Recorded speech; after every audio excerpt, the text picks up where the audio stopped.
snap. Didn't see all there. You can't be sneaking up on me like that, bro. What is up, everybody? It's your number one homie, Malachi, here today. And today, obviously, as you can see from the title of this video, I'm going to be talking about how I started skateboarding. You can be like, oh, this is going to be a plain old story of how you started skateboarding. No.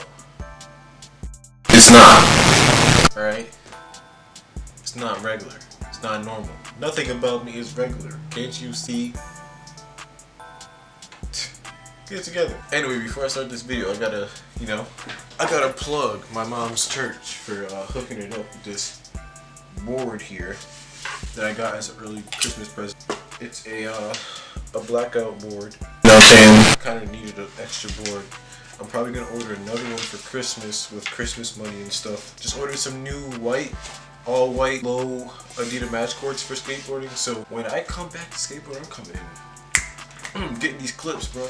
But on another note, you know what I'm saying? Get back to the video, dude. Like, what are you doing? So, let's get into why and how I started skateboarding. So me as a wee young lad, you know what I'm saying? I was not your typical black kid. The school I went to, not to be like, prejudiced or anything, but it had a lot of white kids. And pretty much all my lingo and stuff like that came from white kids that I went to school with. So words like, dude, that's sick.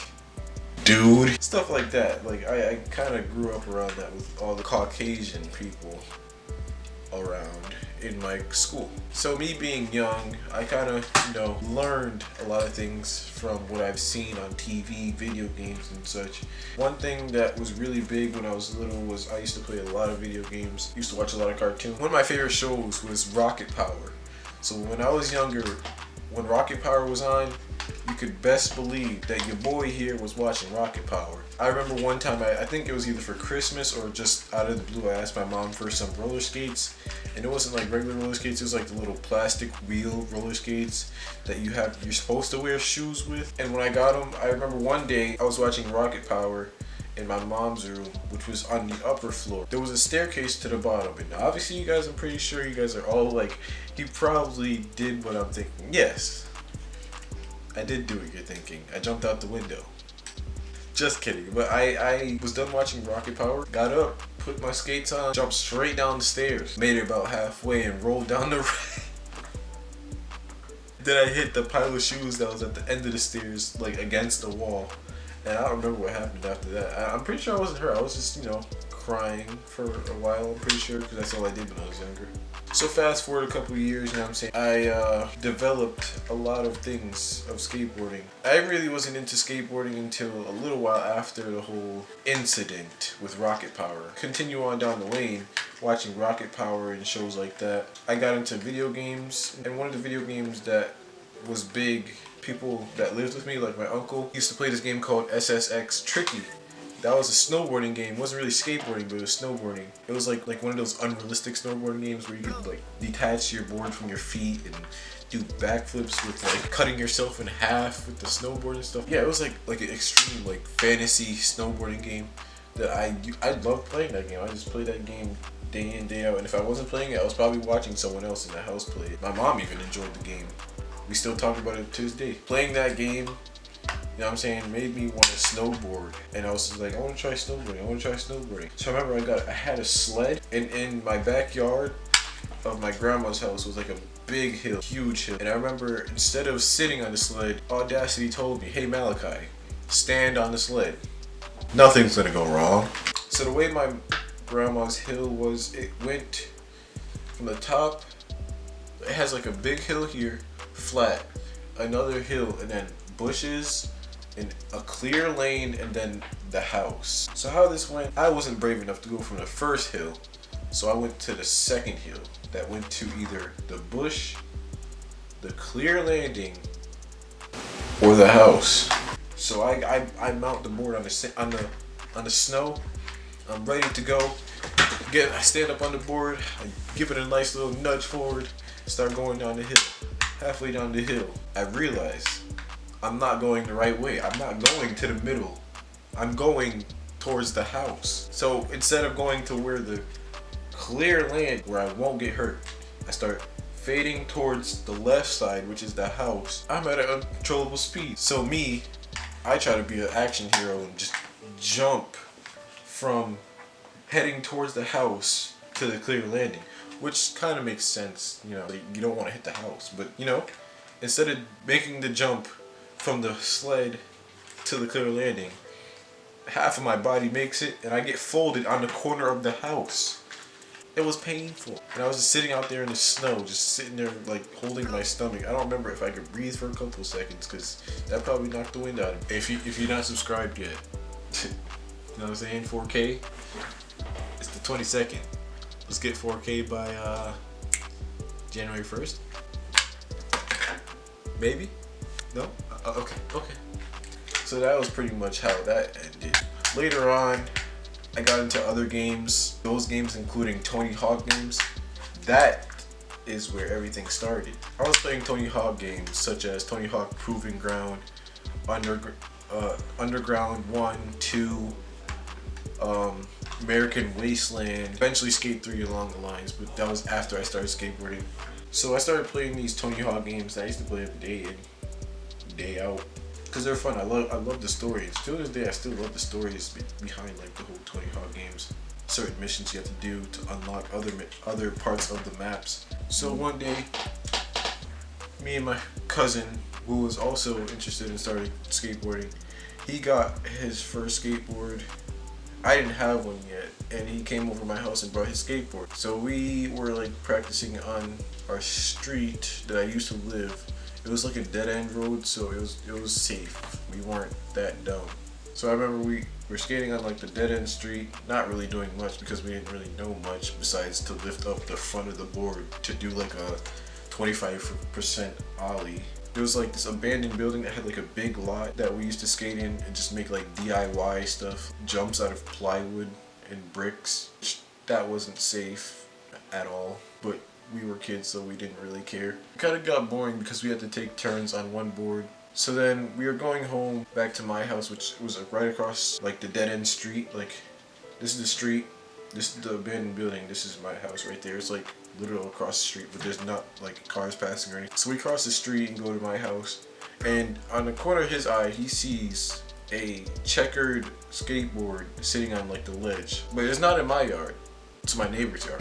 So us being dedicated skateboarders, planning on going pro, you know what I'm saying? Because of the Tony Hawk games, they taught us well enough that we'll go pro.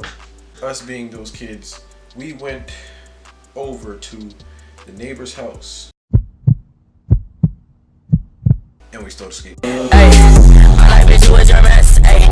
Listen before you say it, you know what I'm saying? We were planning on bringing it back, but as soon as we started skating that board, couldn't get off of it. I was just obsessed with skateboarding. I was like, I finally have my own skate. After the day was done, it started getting dark. We came inside to go play some WWE games or something like that. We can't bring the board back because if we bring it back, they're gonna know we stole it. What we ended up doing was we didn't bring it back. We brought it right up into my house, put it in the doorway. Like, it was an apartment, so there's like a front door that goes up a flight of stairs to my house. So I put it at the front door on the inside of the door because they would have saw it, obviously, because they would just pass by my house and see their skateboard sitting in my front door. We hid it there, and you know, eventually we went outside like maybe like a couple weekends after that, and I ended up seeing the kid, and he saw me. He was like, he saw that we were riding skateboards. He came over, he was like, hey, isn't that my skateboard? I was like, I don't know, I found it. And he's like, yeah, that's my skateboard. I was looking for that. Where'd you find it? I was like, well, I don't know. I just found it on the side of the road. On the side of the road. And he ended up taking it back. And that was just like pretty much the end of my first skateboard, pretty much. So then I begged like my parents to get me a skateboard. And I remember there was like a dollar store inside the mall. It sold like boards like this big. It was like to the point where I was like, no, I'll just get one of those. Why not? So then I remember getting that board, and it came with like a little backpack, to put it in and put on your back, and you could travel with it places. The ideal thing to do, because the board's this big, it's not moving fast. Couldn't do much with it because it's this big. It's pretty much the size of my foot. Eventually that phase of skateboarding went away, and a couple Christmases, no, I think maybe a year or two after that, it was maybe 2008, that was about 2007 when I actually started skateboarding. when I first stole a skateboard from my neighbor was 2007. 2008, I moved from that area and I went into Models. I don't remember what sport I was playing. It may have been soccer. And I was playing soccer, so I had to get like soccer gear. I was passing through the aisles and I seen Infamous, the Holy Grail, the skateboard sitting on the shelf. I was like, oh, that's an actual size skateboard right there. I gotta get that. It was an Airwalk skateboard. It was yellow, blue. It was yellow and blue, and the text was white, and it said Airwalk on it. I remember it clearly, and I wanted it real bad. And I remember we went home after me seeing that board, and I asked my dad for it. And I think maybe like a week or two after, I ended up getting it. And I would just skate in the backyard, make my DIY ramp still, jump off, roll off the little curb in my backyard, DIY rails that I wouldn't have to ollie for. And on that board, I could tell you all the tricks that I learned. Finally learned how to ollie. But the thing is, before I learned how to ollie, I learned how to pop shove it. And I also learned how to 180 before I learned how to ollie, which doesn't make sense at all. But those are the two first tricks I learned. I learned pop shove it first, then 180, and then I learned how to ollie properly. But that was 2008, and I wasn't really developing skills with skateboarding. And I used to just try to bomb hills. The house that I lived in had like a slight hill. It wasn't that big, but it had like a lot of sand on it because where I live, they don't believe in maintenance. I remember one time we're going down the hill, me and my cousin. He went down the hill before me. He was going substantially faster than me, and he slipped. Like his wheels started turning, like his back wheels started turning because of the sand, and he couldn't really stop because his foot, even if he put his foot down, his foot would have slid as well. So he was just slightly drifting, and then all of a sudden he catches a rock, flies forward, and he just slides just like this, like a baseball slide, but instead of his hands forward, his arms are like crossed. His whole elbow was all scraped up, brutal. And then that was 2008. So 2009, I still lived in that house. It was around Christmas time, and my uncle brought me to the mall one day, and it was like a newly opened Zoomies. And I went inside of there, you know what I'm saying, I was just looking around, wasn't really expecting anything. Then I seen the shelf of skateboards, because he led me to it, and then he said, pick out what you want. That was like one of my happiest moments of my life. I remember the whole entire setup that I got that day. I got I think a 775 size board. It was a flip board, and it was like a tie-dye graphic, black magic grip tape, and I had a pair of red and black Thunder trucks. I had party pack wheels. I think it was Spitfire. Yeah, Spitfire party pack wheels. I don't know if they still have them anymore, but that's the setup I had in 2009, my first ever actual skateboard. I remember bringing it home. He said you can't ride it till after Christmas. I remember he took it home with him. He got it wrapped, and then he brought it to my grandma's house, which is where I used to live as well. Like I had two places of living. So he brought it to my grandma's house, and it was wrapped. And I remember I tore open a little hole in it, slept on the floor right next to it that Christmas. Like the whole night I was just like sitting there right in front of it, just staring at it, and I fell asleep. Woke up in the morning, I was like, can we open presents? Open that one first.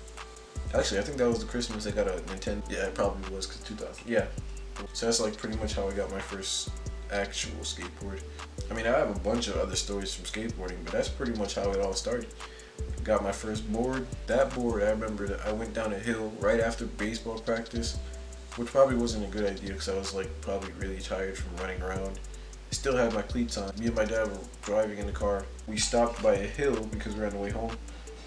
And I got out the car and decided to bomb the hill in baseball cleats. That was the first mistake. Second mistake, it was a hill that I knew I probably couldn't manage. When I was 9 years old, I had a deathly fear of dogs. So going down this hill, I started off going off fine.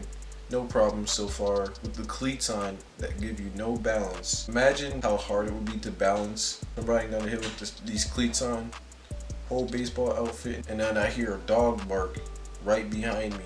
Well, to my right, to be exact. I get thrown off, start speed wobbling. You guys know what happens after that. It's just, there's nothing else that can happen. I got dusted straight to my stomach. I still have the scar right here on my side where I rubbed off skin.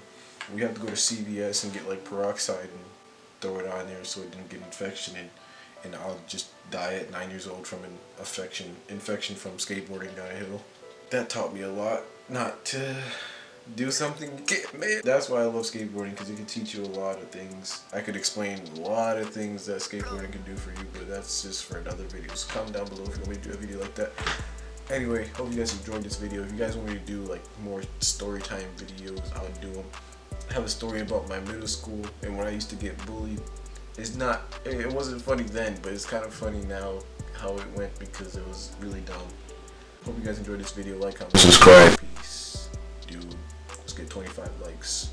25. Make sure you subscribe though. 4K. Baby.